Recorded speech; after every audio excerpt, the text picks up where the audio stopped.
For years, you've been told the same idea over and over again, that you can manifest anything just by wanting it enough, that it's enough to visualize it, repeat affirmations, or ask the universe, as if it were a huge catalog ready to grant all your whims. It sounds nice, but there's a problem. Many times it doesn't happen. You've tried, you've made vision boards, meditations, decrees, abundance rituals, and still what you want most keeps seeming out of reach, as if it's always one step further away. Then the inevitable question arises: what is really missing? The answer is much older than you think, and interestingly, almost no one talks about it. Manifesting is not a simple mental exercise. It's not positive thinking disguised as magic, nor a psychological trick to make you feel better for 5 minutes. It's a process of deep transformation. It's alchemy, and all alchemy needs fire. You can't build a completely new life while still holding on to the same identity that created it. You can't attract a different reality if your inner world is still ruled by fear, judgment, ego, or wounds that you have never, ever faced head-on. Pretending would be like painting over a damp wall and expecting the problem to disappear. It looks nice until it comes back out again. Manifesting doesn't happen outside of you, it happens within.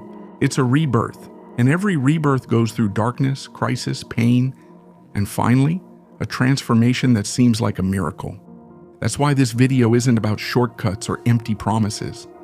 You won't find quick formulas or motivational phrases. To repeat in front of the mirror, what you're going to discover is the real hidden mechanism behind manifestation. The spiritual alchemy capable of turning you into a magnet for what once seemed impossible. Pause the video for a moment. Yes, literally stop. Take a deep breath just once and notice what thought appeared in your mind without you choosing it. That automatic thought is exactly the place from which you are creating your reality every day. Most people will keep watching this video without doing this exercise. You decide if you want to keep being a spectator or start becoming a creator. If you choose the latter, leave the phrase "Today I awaken" in the comments. I want to see how many people are ready to turn off autopilot and consciously enter this journey. Now let's continue. We are going to recover knowledge that the ancient alchemists protected for centuries. You will understand that the gold they spoke of was never a metal, but a higher state of consciousness. You will discover that every desire that appears in your life is actually a message inviting you to become someone different, someone capable of holding what today you can only imagine. We will talk about the ego as the lead that weighs down and limits, about the soul as the mercury that flows between worlds, and about the spirit as the fire that transforms absolutely everything. You will understand why so many manifestations fail, not because the universe ignores you or because you are not enough, but because you still haven't embodied the frequency necessary to receive what you are seeking. If you are willing to stop begging and start becoming what you want to attract, if you want to understand manifestation from the deepest roots of esoteric knowledge, then this video is for you, because alchemy isn't just a metaphor.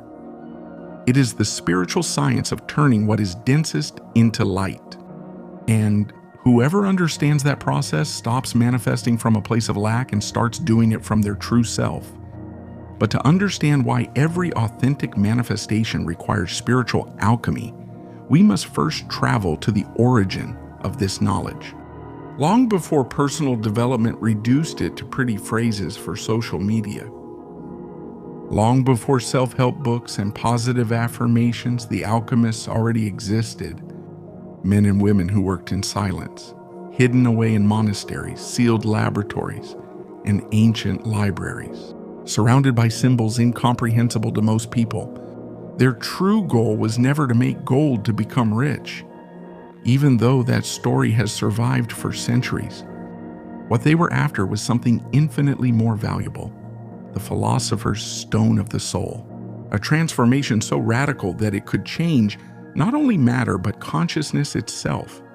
For them, The real gold was the awakened spirit. And the highest manifestation was to become a clear channel through which it could express itself, the divine. From that vision, spiritual alchemy is born. Everything in the universe reflects a constant process of inner transformation. Lead symbolizes fear, ego, ignorance, and separation.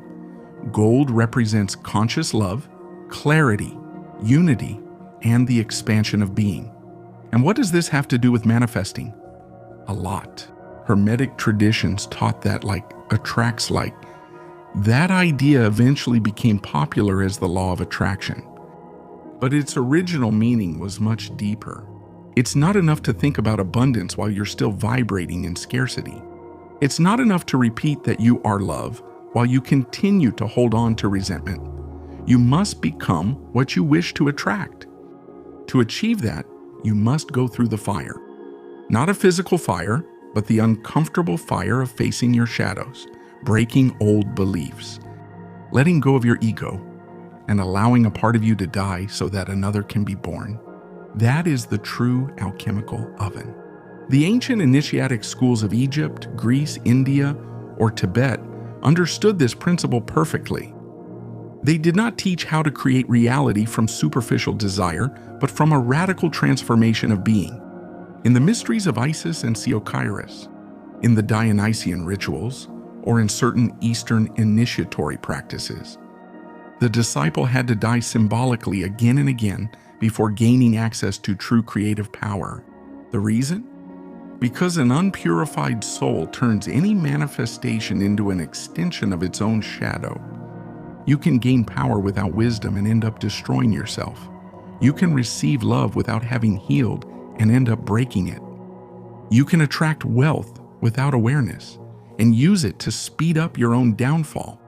That's why manifestation without alchemy is not only incomplete, it can also become the fastest path to a life that looks like a dream, but ends up feeling like a prison. It's like putting a lit torch in the hands of a child. When power comes before awareness, sooner or later, it ends up destroying the one who holds it. That's why spiritual alchemy isn't about learning to ask the universe for more things, but in transforming yourself until you become someone who naturally vibrates with what you want to attract. That is the real secret. And now that you understand this, it's time to enter your own inner laboratory. You don't need ancient furnaces, strange metals, or mysterious instruments. You are the laboratory. Your mind is where transformation happens.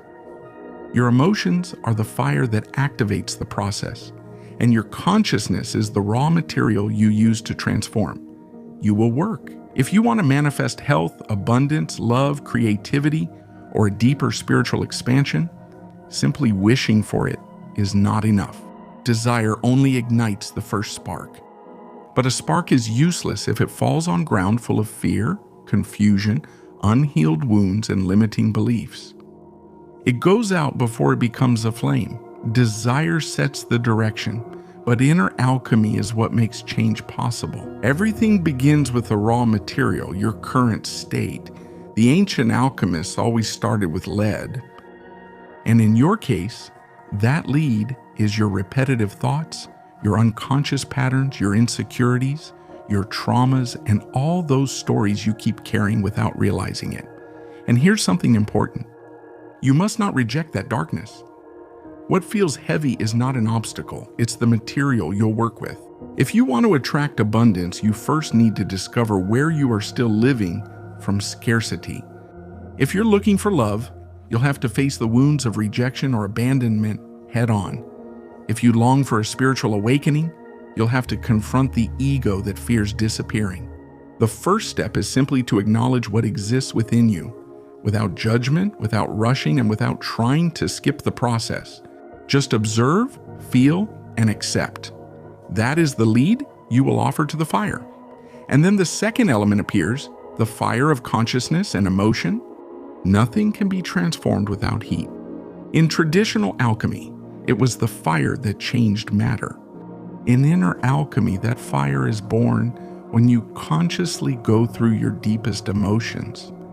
When you sit down to meditate while a wound is still open, you are feeding that fire. When you cry without running away from what you feel, when you go through the pain instead of hiding it, something inside you begins to be purified. When you observe an old pattern without becoming a victim of it, the metal starts to change. Fire doesn't destroy, it cleanses. And without that emotional intensity, any attempt to raise your vibration remains just theoretical. Many believe they don't manifest because they don't desire strongly enough. Reality is often different. They never ignited the inner fire that transforms. They didn't allow themselves to feel, change, or let go. And without fire, gold never appears. Then comes a fundamental phase, separation. The alchemist separated the pure from the impure. In inner work, it means learning to distinguish who you really are from everything you have accumulated over the years. You are not your fears. You are not your automatic thoughts.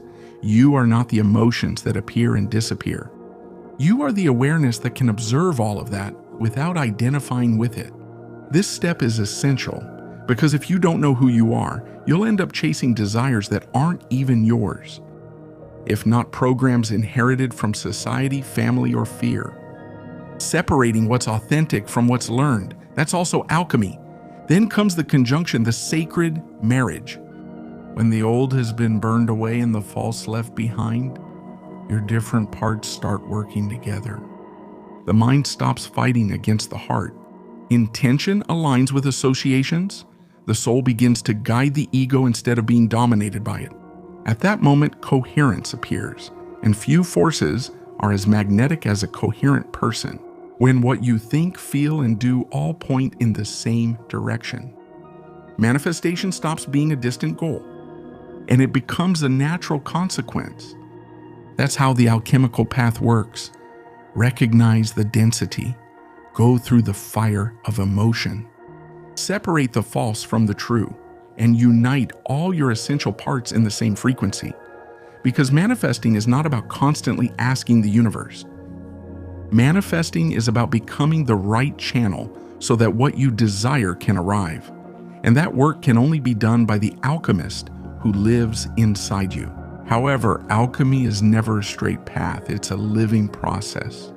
It's full of challenges, contradictions, and unexpected discoveries. And when you reach its deepest level, something extraordinary happens.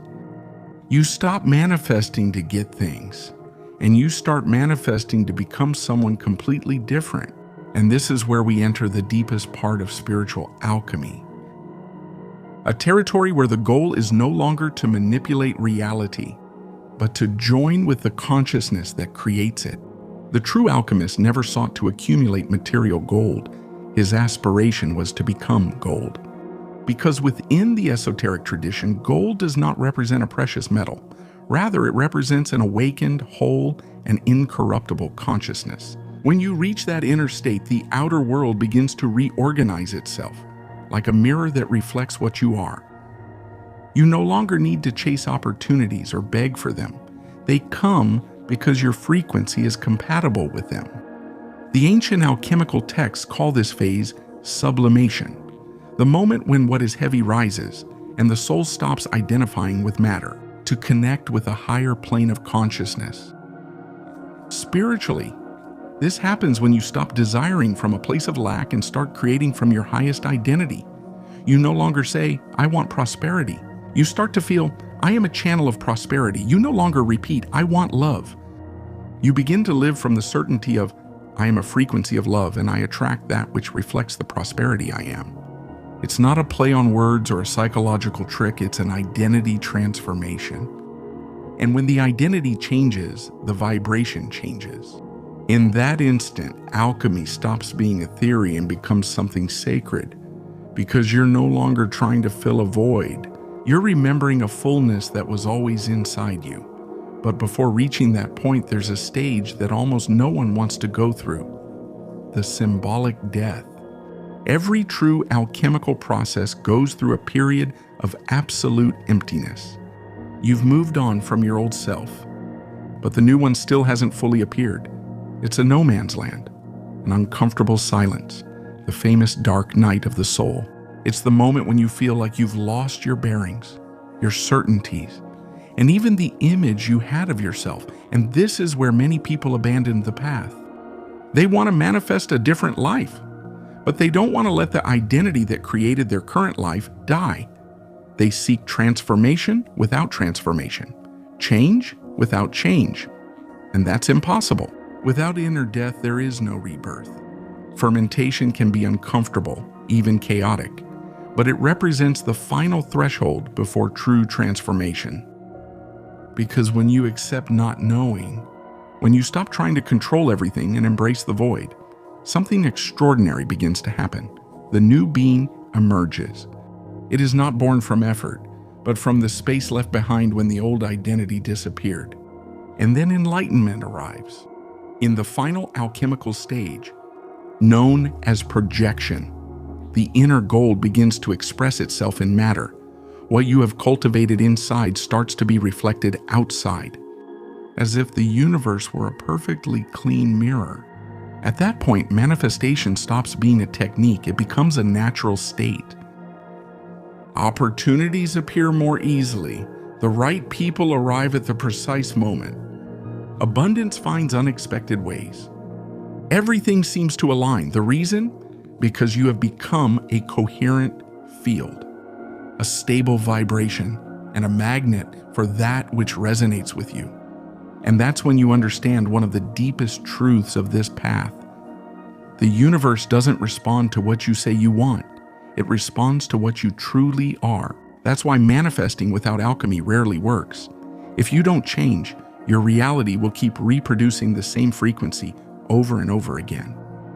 But when you go through the fire, when you accept the void, and you choose to become that inner gold, the outside inevitably starts to reflect that transformation. That's how the circle of alchemical manifestation is completed. It's not about getting more things. It's about remembering who you are. And when that memory awakens, many of the things you were chasing start to come on their own. Spiritual alchemy is not a lost legend, nor is it knowledge reserved for a few initiates hidden in ancient temples. It's a living practice, an art you can exercise every day by understanding that everything you think, feel, and do becomes raw material for your own transformation. There are no shortcuts here. There is only commitment to yourself. And that's precisely why I want to share some simple but deeply powerful practices to start manifesting from inner alchemy. The first one is very simple. Wake up every morning like an alchemist, not like a victim. Every dawn represents an energetic choice. You can react the same way as always, or respond from the new identity you are building. Before looking at your phone, checking messages, or getting lost in the news, pause for a moment, breathe, and remind yourself. Today I choose to live as a conscious channel. What I think creates, what I feel projects, what I emit attracts. It may seem like a small gesture, but it's like lighting the alchemical oven at the start of the day. Everything that happens afterwards will be cooked in the fire of that initial intention. The second practice is to observe every reaction, as if it were raw material for your transformation. There is no alchemy without lead, and that lead appears right at the most uncomfortable moments. When someone awakens your anger, when a fear you thought you had overcome returns, or when you realize you're repeating the same pattern once again. Instead of pointing fingers or punishing yourself for feeling it, stop and observe. There's a hidden gift there. That's the material that needs to be transformed. Close your eyes for a moment, take a deep breath, and allow the emotion to exist without running away from it. Don't suppress it or disguise it. Go through it with awareness. It's precisely in that fire where your inner gold begins to be forged. The third practice has to do with the power of language. The words you repeat every day end up shaping your reality. They are codes that feed your inner state. That's why it's best to stop using expressions like, I can't. The same thing always happens to me. I don't know how to get out of this, without realizing it. Those phrases become invisible chains that keep you vibrating at the same frequency. Start replacing them with statements that support your transformation. I am evolving. Every experience refines me. Every experience brings me closer to who I really am. I don't chase my destiny. I'm becoming it. Don't recite them mechanically. Say it with conviction, as if you were remembering a truth that has always been inside you. The fourth practice is learning to respect the void. Sometimes it will feel like nothing is changing. Days when it feels like everything is stuck and the universe isn't responding. Don't rush. The void is also part of the alchemical process. It's the space where the old identity has already lost its strength and the new one is still taking shape. Many give up right there because they interpret the silence as failure, when in reality, it's gestation. Instead of fighting against that moment, accept it, breathe, and remember, I am being transformed in the unseen. This emptiness is not the end, it's the beginning of a new creation. The fifth practice is to give thanks before seeing the result. The true alchemist doesn't wait to get what he wants to feel gratitude. He is grateful even for the process that is shaping him. He is grateful for the shadow because it showed him what he needed to heal. Be grateful for the trials because they strengthened your consciousness. Be grateful for the silence because it forced you to listen to your inner voice. And be grateful for the fire because it burned away everything that could no longer go with you. Gratitude is the sign of someone who already trusts the process, even when they still can't see it with their eyes. Living this way isn't always easy, but it completely transforms your relationship with reality. When you turn every experience into an opportunity to transform yourself, the universe stops responding to your superficial desires and starts responding to the truth you emanate. And after walking this path, you never look at manifestation the same way again. You understand that manifesting isn't about making requests to the universe as if you were filling out an endless list of wishes. Manifesting is about becoming such a coherent person on the inside that the outer reality ends up reflecting that order. The law is simple. What appears on the outside is always born first on the inside. If you've never ignited your inner fire, if you haven't gone through the process of purifying your ego and transforming your shadows, then visualizations, decrees, and affirmations remain just simple words. They may sound beautiful, but they lack roots. Spiritual alchemy brings you back to your center. It reminds you that you don't need to become someone different to deserve a new reality. What you need is to let go of everything you never were, the fear, the wounds, the conditioning, and the false identities you've carried for years. And when you finally stand before the mystery without masks, without needing to control the outcome, and without desperately clinging to your desires, something extraordinary happens. True transformation begins. It's not magic that you learn by reading a book or listening to a lecture. It is experienced. You go through it, it breaks you from within, you live it in silence, and only then does it blossom in reality. Because whoever has gone through the fire stops desiring from a place of lack and starts creating from the soul. And the soul never longs for what it is not prepared to sustain. That's why, when your inner self reaches coherence, life responds with surprising precision. Exactly what you can honor arrives. Not before, not after. And then you understand one last truth. It wasn't you who was waiting for a sign from the universe. It was the universe that was waiting for you to finish turning into gold. Today, the invitation is not to chase more desires. It's to commit yourself to your own transformation, not to what you want to achieve, but to the person you're willing to become in order to sustain that reality. That is the path of the true conscious creator. He doesn't beg. He doesn't demand. He doesn't live waiting for signs. He works in silence. He goes through the fire and keeps refining himself until his very presence becomes a light impossible to ignore. Because manifestation without transformation is just a fleeting illusion. But when it is born from inner alchemy, it ends up becoming a natural expression of who you really are. And maybe after this whole journey, you'll discover that the gold you were searching for in the world was always hidden inside you.